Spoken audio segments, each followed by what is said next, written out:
कबीरांचा हा 11वा दोहा आहे. असा आहे. माला तो करमे फिरे, जीभ फिरे मुख माही, मनुआ तो चहूतिसी फिरे,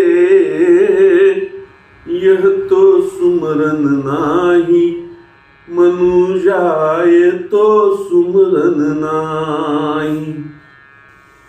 आणि वैभव चाळके यांनी केलेला मराठी अनुवाद असा आहे.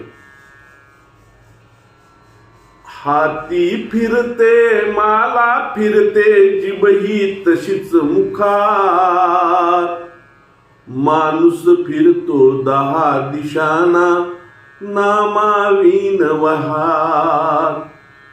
माणूस फिरतो 10 दिशांना, नामाविन वाह्यात.